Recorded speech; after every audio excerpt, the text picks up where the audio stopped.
오늘은 느헤미야 말씀을 함께 보겠습니다. 이 느헤미야는 좀 생소하기 때문에 당시 배경을 좀 알아야 합니다. 길고 길었던 포로 생활이 끝났습니다. 처음 바벨론으로 잡혀갔을 그때 젊었던 사람들은 이제 다 노인이 되었어요. 그곳에서 이제 태어나서 자라는 다음 세대와 함께 다시 예루살렘으로 돌아오게 되었습니다. 3번 포로로 잡혀갔을 때 3번 나뉘어서 포로 생활을 하게 된 것처럼 이 포로 생활이 끝나고 나서 다시 귀환을 할 때도 3번 나뉘어서 돌아오게 됩니다. 자, 그동안 이 예루살렘 땅은 아주 황폐하게 되었죠. 이 황폐한 이 땅에서 그들은 어디서부터 어떻게 시작을 해야 할까요? 이 민족적인 아픔, 이런 트라우마가 이 무언가 힘차게 시작하고 새롭게 하기에는 좀 힘들어 보이는, 되게 상황이 암울해 보이는 분위기를 풍깁니다. 그래서 그들은 일단 먼저 하나님의 성전을 다시 세우는 것을 힘썼습니다. 그런데 여러 사람들의 방해 때문에 이 건축이 멈춰졌어요. 당시 1차로 들어왔던 백성들과 함께 이 성전을 건축하겠다 힘을 썼던 사람은 수룹바벨이라는 사람이었는데 정말 열심히 했습니다. 사람들을 모으고 그들을 격려하면서 이 성전을 다시 지어가는 것에서 정말 열심히 했던 것을 본문 말씀을 통해 알 수 있습니다. 하지만 상황이 막막했습니다. 그렇게 성전을 건축하는 일이 멈추게 됐습니다. 그렇게 10여 년의 시간이 지날 동안 수룹바벨이라는 이 사람도, 이 지도자도 이 성전을 짓는 것에 이제 힘이 많이 빠져 있었던 상태입니다. 자, 그때 학개와 스가랴라는 선지자를 통해서 이 수룹바벨이 하나님의 말씀을 듣고 힘을 얻게 되죠. 아마 특히 2주 전에 학개의 말씀을 이 수요기도에서 들으셨던 분들은 더 내용이 잘 와닿았을 것입니다.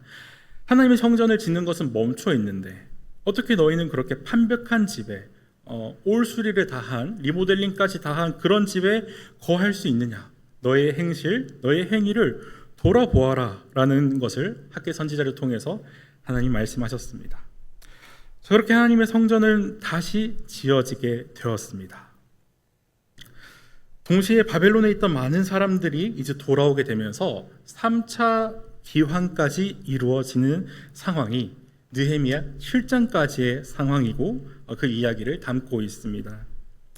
황폐했던 그 땅이 점차 자리를 잡고 이제 또 거기서 일상을 살아갈 수 있게 된다는 것, 그런 상황 속에서 느헤미야 7장 마지막 절에 보면 이제 그들이 꽤나 안정감을 가지고 살아가고 있다는 것을 나타내고 있는데요. 제가 느헤미야 7장 73절을 읽도록 하겠습니다. 제사장들, 레위 사람들, 문지기들, 노래하는 사람들, 일부 백성, 그리고 성전 허드렛 일꾼들, 온 이스라엘이 자신들의 고향 도시에 자리 잡았다. 그리고 7째 달이 되었다. 이스라엘 사람들은 자신들의 고향 도시에 살고 있었다. 네, 자리를 잡고 안정된 삶으로 이제 들어갔습니다. 진입을 했습니다. 이제 포로들은 다 돌아왔고, 그리고 성전과 성벽이 다시 재건이 된 것입니다. 물론 예전만큼의 그때 그 찬란한 성전의 모습은 아니기 때문에 누군가는 아쉬워하며 통곡하기도 했지만, 그럼에도 멈추었던 성전 건축이 다 마무리되었고 그들이 이제 일상 속에 자리를 잡고 안정감을 찾는다는 것은 그들에게는 꽤나 평화로운 이야기고 행복한 이야기입니다. 그래서 여기서 느헤미야가 끝이 나면서 만약에 끝이 나면서 그들은 평화롭게 거기서 잘 살았습니다 라고 한다면 어쩌면 느헤미야는 좋은 이야기가 될 수도 있겠죠. 하지만 당시 제사장이면서 모세의 율법을 잘 알고 있던 학사 에스라를 불러서 그들이 잘 살고 있던 그들이 율법책 가져오기를 요청합니다. 그래서 여기 수문학 광장에 모인 자들의 대부분은 지금 거기 바벨론에서 태어난 자녀 세대들일 것입니다. 그래서 그들이 왜 이런 요청을 했을까 고민을 하면서 말씀을 묵상했을 때 그들은 뭔가 알고 싶었던 것만 같습니다.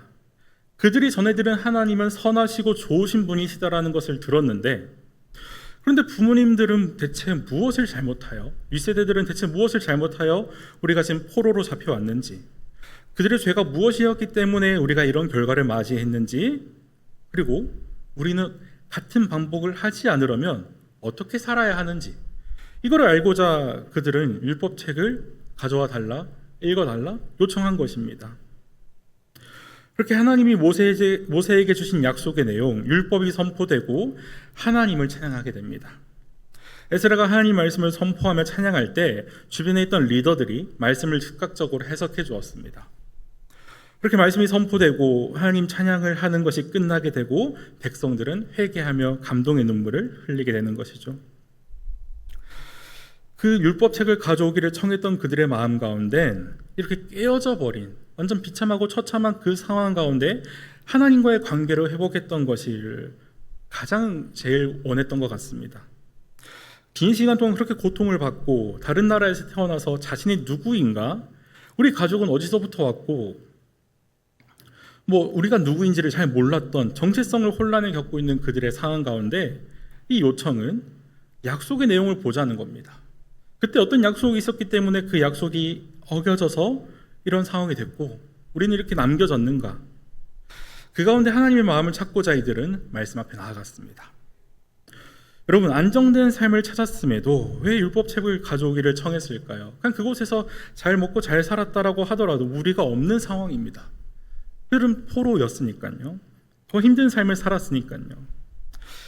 성경에서 분명히 그 사람들의 마음을 말하지는 않지만 그들은 그 자기가 구축한 안정감, 자기들이 만들어 놓은 그런 안정감에서 여전히 찾을 수 없는 답이 있었던 것 같습니다. 여전히 공허함이 있었기 때문일 것 같습니다. 그래서 그들은 길을 잃었다라는 것이죠. 자신들이 누구인지, 우리의 조상과 어떤 약속을, 어떤 언약을 맺었는지를 말씀해 달라 요청한 것이었습니다. 그리고 그곳에서 말씀의 답을 찾고 눈물을 흘린 것입니다. 이처럼 우리 삶의 신앙과 또 우리 삶의 형태에서도 방향을 잃을 때가 있습니다. 인생이라는 이 여정 가운데 안정감을 더하고 싶어서 계속해서 노력을 합니다. 돈을 모은 사람도 있겠고 어떤 물질과 주변 사람들을 모은 사람도 있겠죠. 근데 그렇게 해도 노력해도 채워지지 않는 무언가가 있습니다. 이 공간은 오직 하나님만 채울 수 있는 공간이라고 표현을 하는데 우리 모두에게 그 공간이 있습니다. 사람이나 물건으로는 채울 수 없는 그곳에 오직 하나님의 말씀으로 채워가기를 소망합니다.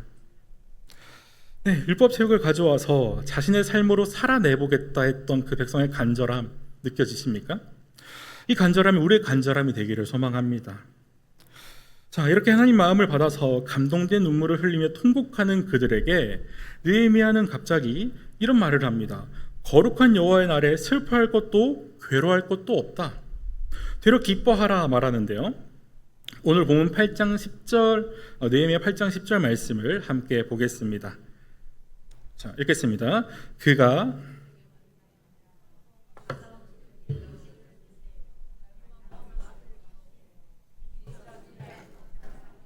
한 목씩 나눠주세요. 오늘은 우리 주님께 거룩한 날이니까요. 괴로워하지 마세요. 여호와 앞에서 기뻐하는 것이 여러분의 피난처입니다. 아멘. 지금 느헤미야는 백성들의 감정을 억누르는 것이 아닙니다. 억제하는 것이 아닙니다. 그들이 충분히 말씀 앞에서 자신들의 죄를 보았고 하나님 앞에서 그 죄가 무너졌습니다. 심령이 무너졌습니다. 그런데 거기에서 머물러만 있어서는 안 된다고 얘기를 하는 것입니다. 왜죠? 하나님께서는 죄를 깨닫게 하시는 목적이 우리에게 죄책감을 더해주고 우리에게 절망감을 심어주려고 하는 것이 아니라 다시 하나님께로 돌아오게 하는데 그 목적이 있기 때문입니다. 죄를 자백하는 눈물도 하나님께서는 기뻐하시죠. 그러나 더 기뻐하는 것이 있다면 그 용서받은 자녀가 다시 일어나서 기뻐하는 모습도 더욱더 기뻐하실 것 같습니다. 그래서 우리는 계속해서 기쁘고 싶어 합니다. 행복하고 싶어 합니다. 근데 이 기쁨과 행복이 나의 의지나 감정에서 나오지 않는다는 것을 알 수 있습니다. 하나님이 나를 용서하셨습니다. 여전히 나를 자신의 백성으로 받아주셨다는 그 사실을 아는 것에서 기쁨이 나오는 것입니다. 이 기쁨이 우리에게도 가득하기를 원하고, 그리고 이어서 그들은 초막절기에 따라 예배를 드립니다. 자, 말씀이 들어오고 회개가 일어나고, 그리고 이제 예배를 드릴 때 그들의 기쁨은 최고로 올라가게 됩니다. 사랑하는 성도 여러분, 우리 신앙생활을 많이 이어오셨을 것 같습니다. 이 신앙생활 가운데 기쁨이 없으십니까? 이 신앙생활을 이어가고 또한 공동체에 속해 있다 하더라도 공동체 속에서 얻는 기쁨이나 행복이 없으십니까? 여호와의 말씀, 이 율법책 가져오기를 청하시기를 바랍니다. 다시 말해서 이 말씀이 내 삶에 들어오도록 요청을 하라는 것입니다. 말씀과 기도가 들어오고 그리고 회개가 있고 마지막으로는 기쁨이 충만하여지는 이 구조가, 이 순서가 오늘날 우리에게도 똑같이 적용될 수 있다는 것입니다. 그래서 공동체와 함께하는 기쁨이 점차 이 기쁨이 커져갈 것입니다. 말씀을 살아낸 사람들이 이렇게 있기 때문에 우리도 할 수 있습니다. 기쁨이 가득한 신앙을 살아나는 우리 동부절 공동체가 되기를 간절히 소망합니다. 이렇게 초막절 예배가 끝났습니다. 그리고 그들은 다시 또 모였는데 시간이 좀 지난 것 같습니다. 이제 그들은 금식을 하고 엎드려서 자신들과 자신의 조상들, 부모님들의 죄를 고백합니다. 그들의 일과를 나타내는 것이 구절의 한 부분입니다. 하루의 4분의 1은 여호와 그들의 하나님의 율법책을 읽었다. 그리고 다른 4분의 1은 여호와 그들의 하나님께 마음을 털어놓으며 엎드려 절했다라고 말합니다. 그들은 그들의 반을 긴 시간 동안 회개하며 기도했습니다. 마음을 털어놓았고 말씀을 읽었던 것이죠. 그 떨어져 있던 시간 동안 그들은 모세오경을 읽었던 것만 같습니다. 왜냐하면 그들이 이렇게 고백을 하기 때문인데요. 느헤미야 9장 9절과 10절 말씀 제가 읽도록 하겠습니다. 주님은 우리 조상들이 이집트에 있을 때 그들의 고난을 보셨습니다. 홍해에서 그들이 부르짖는 소리를 들어주셨습니다. 파라오와 그의 모든 신하들과 그 땅 온 백성이 보는 데서 징조와 증표를 보여주셨습니다. 쭉 내려가서 30절에서 32절입니다. 또 제가 읽겠습니다. 주님은 그들을 두고 여러 해를 참으셨습니다. 주님의 영으로 예언자들이 손을 빌려 타이르셨습니다. 그러나 그들은 귀 기울이지 않았습니다. 그래서 주님은 그들을 그 땅 여러 백성의 손에 넘기셨습니다. 주님의 자비가 크셔서 그들을 끝장내진 않으셨습니다. 그들을 저버리지 않으셨습니다. 주님은 불쌍히 여겨주시고 자비로우신 하나님이시기 때문입니다. 이제 우리 하나님, 크고 힘있고 두려운 하나님, 언약하신 것과 한결같은 사랑을 지키시는 하나님, 우리가 주님 앞에서 고생한 것을 무엇 하나 가볍게 여기지 말아 주십시오. 우리 임금들, 관리들, 제사장들, 예언자들, 조상들, 주님의 온 백성이 겪었던 일입니다. 자신들의 역사를 다 보았던 것 같습니다. 그리고 고백하는 것입니다. 그리고 이제 그들 또한 깨달았던 것이 하나 있는데, 그때 받았던 그 율법이라는 것은 자신들을 포함한 우리 부모님 세대를 억압하는 도구가 아니고 하나님과의 관계를 이어갈 수 있는 화평의 도구였다는 것을 알았던 것 같습니다. 하나님과의 관계를 회복하여서 원래 원본, 우리 하나님과의 원래 관계로 돌아갈 수 있는 것이 이 율법의 목적이었다라는 것, 그들은 알았다는 것이죠. 말씀 듣기 전에는 아마 몰랐을 것입니다. 그저 조상들을 괴롭히는 벌 주시는 하나님, 자신들을 억울하게 잡혀오게 한 하나님, 그 정도로 하나님을 생각하고 자신들을 생각했을 것입니다. 하지만 말씀을 들어 분명히 알았던 것은 자신들의 죄성이 얼마나 무서운지를 알았습니다. 동시에 하나님이 얼마나 자비로운 분이신지도 알았던 것이죠. 이런 선조들의 죄 가운데서도 언약이 여러 번 파기된 그 상황 속에서도 하나님의 자비는 끝이 없다라는 것을 동시에 알고 감사로 고백하고 있는 장면인 것입니다. 오늘 우리에게도 율법 말씀이 참 중요하겠습니다. 말씀이 너무 중요합니다. 말씀을 청하여서 보고 듣고 지키는 것이 필요합니다. 이 말씀이라는 것은 그저 나를 억압하고 통제하는 것이 아니고 우리를 지키고자 있으시는 하나님의 마음이 들어가 있고 우리가 악인에게 넘어가지 않아 복이 있는 사람으로서 우리를 보호하시는 하나님의 마음이 담겨 있는 것이 바로 이 말씀인 것이죠. 때로는 그 보호의 방식이 마음 불편할 때가 있습니다. 그러나 끝내 우리는 고백할 것입니다. 우리 최고의 지도자가 되시고 우리 최고의 인도자가 되시는 분은 하나님 아버지라는 것을요. 그러나 세상은 우리를 하나님과 멀어지게 만듭니다. 이런 흐름을 우리는 살아가고 있죠. 우리가 할 수 있는 것이 무엇입니까? 이 분명한 내용을 알고자 그냥 내용 없이 그냥 하나님께서는 좋으신 분이시다라고 생각만 하고 끝나는 것이 아닙니다. 분명한 내용, 이 말씀을 우리가 듣기 위해 그 자리로 나아가야 하는 것입니다. 그래서 말씀이 내 삶에 들어오기를 요청하고 그리고 말씀이 들리기를 원하고 그 말씀을 살아내기를 원한다면 우리도 하나님과의 원래 관계, 진짜 우리가 최고로 기뻐할 수 있는 그 존재로 돌아갈 수 있는 방법은 바로 여기 있다는 것이죠.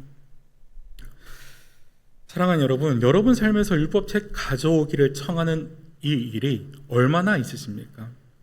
하나님 말씀이 지금 나에게 너무 필요하다라고 느껴질 때가 언제이신가요? 뭔가 감정적으로 흔들리고 상황이 좋지 않은 그때만 찾는 모습은 아니신지요? 감정을 넘어서는 것입니다. 일상에서 내가 살아가는 일상의 말씀을 요청하고 말씀을 찾고 그리고 말씀을 보라라는 이 요청을 우리에게도 지금 하고 계시는 것입니다. 이 요청에 기쁨으로 아멘으로 화답하는 우리가 되기를 원합니다. 네, 그렇게 조상을 지키며 보호하신 하나님의 은혜를 찬양하는 그들은 약속을 합니다. 네, 9장 38절의 말씀인데 이건 제가 읽도록 하겠습니다. 우리는 이 모든 것을 두고 맹세하면서 글로 적어 두었다. 우리의 관리들, 우리의 레위 사람들, 우리의 제사장들이 도장을 찍었다. 네, 도장을 쾅 찍으면서 맹세를 했던 게 무엇인가? 이제 그 10장에 깊이 그 내용이 나오는데 느헤미야 10장 29절과 30절 말씀을 새한글 성경으로 함께 읽겠습니다. 네, 읽겠습니다. 이 사람들은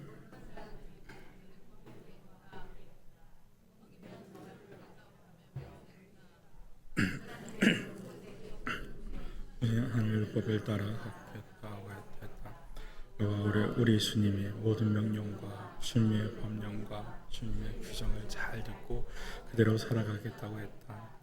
우리 딸들이 이 땅의 백성에게 주지 않고 그를 우리 아들들에게도 데려오지 않겠습니다. 아멘. 그리고 이 맹세의 끝에는 39절의 말씀 제가 읽겠습니다. 우리 하나님의 집을 저버리지 않을 것입니다. 그들은 굳게 다짐을 했고 도장을 찍을 만큼 그들은 진심으로 했습니다. 성전의 재건이 일어나고 예배의 회복이 일어나고 그리고 그들은 이방 사람들과의 혼인을 하지 않겠다. 우리는 우리 하나님의 집을 저버리지 않겠다 약속을 했습니다. 그리고 사실 이번 개혁이 있기 전에 시간을 좀 더 되돌리면 에스라라는 선지자가 쓴 말씀이 있습니다. 거기에서도 이방인과의 혼인을 금하고 이미 혼인한 자들을 쫓아낸 적이 있었지만 그들에게 계속 넘어지는 죄가 바로 이 이방인들과의 혼인 문제였습니다. 그렇다면 이번에는 도장까지 찍으며 약속했던 내용이고 그들이 눈물을 흘리며 회개하며 조상들의 죄까지 회개하며 했던 약속이니까 잘 지켜졌을까요? 잘 지켜졌을까요? 그렇지 않다는 것을 잘 나타내는 것이 느헤미야 마지막 장 13장의 여실히 드러납니다. 느헤미야 13장 23절과 24절도 함께 읽도록 하겠습니다. 또 그 즈음에 유다 남자들을 보았다. 스무 여자들 그들을 데려와 살고 있었다. 그런데 그들의 아이 가운데 절반이 아스돈 말을 하고 있었다.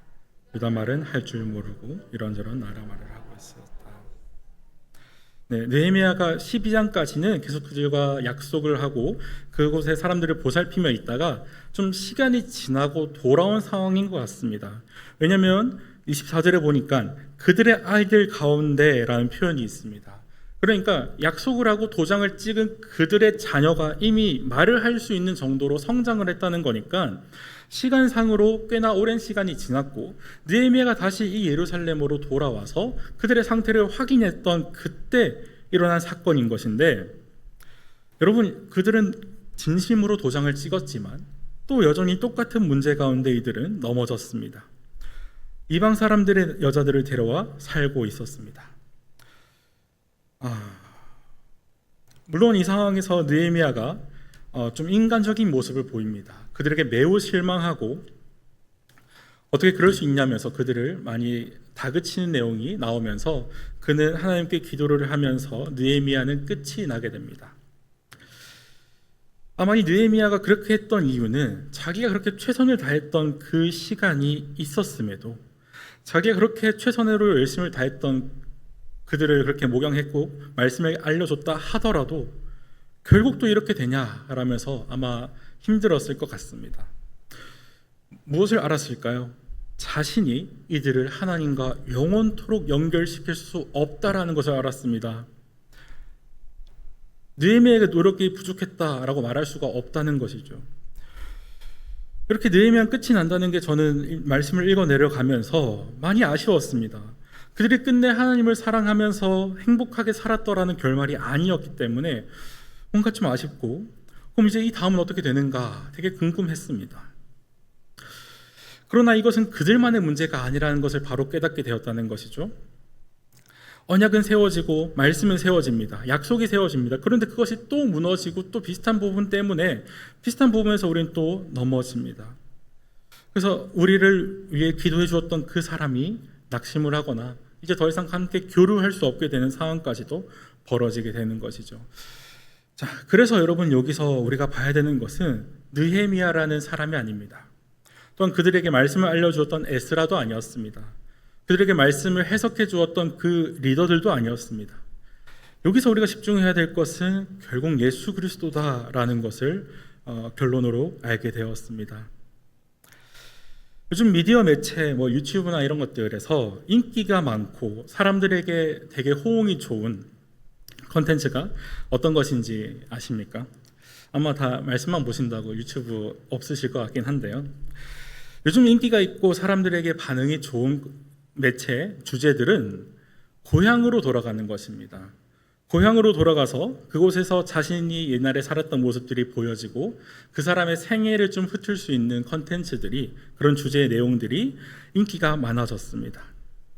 그들은 고향에 가서 치열하게 살아왔던 일상의 모습과 다르게 그 사람 그대로를 받아들여주고 환대해주는 그 모습들이 잘 드러나 있기 때문입니다. 그들이 그 고향에서 받는 환대와 사랑, 축복, 이런 것들이 잘 나타나는 것들이 인기가 많다는 것은, 그리고 그곳에 응원 댓글이 많이 달린다는 것은 우리 마음속 가운데 나도 뭔가 고향에 갔을 때 이것은 실제적인 위치를 말하는 것이 아니라 진짜 우리를 받아줄 수 있고 나의 어떤 상황이든 간에 나의 모습이 어떠하든 나를 받아주는 그 고향으로 가고 싶어 한다라는 마음이 우리 가운데 있다라는 것을 잘 보여주는 내용입니다. 우리도 여러 실패와 여러 거절 속에서 고향을 떠올리게 됩니다. 이 고향은 당연히 각자의 원래 본가를 말하는 것은 아니고 우리가 끝까지 어떤 사람이든 어떤 실패를 했던 어떤 거절을 당했던 내 모습 그대로 사랑해 주셔서 그 모습 그대로 죽으신, 그 모습 그대로를 위해 죽으신 분이 있는 그곳, 바로 십자가 아래입니다.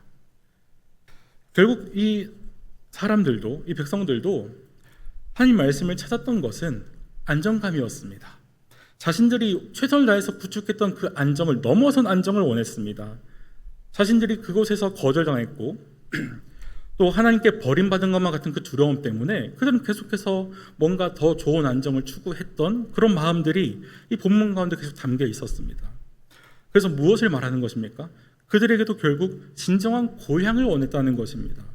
자신의 있는 모습 그대로를 받아들여주고 환대해주고 축복해주는 그런 곳이 있기를 원했는데 그곳이 처음에는 이곳인 줄 알았습니다.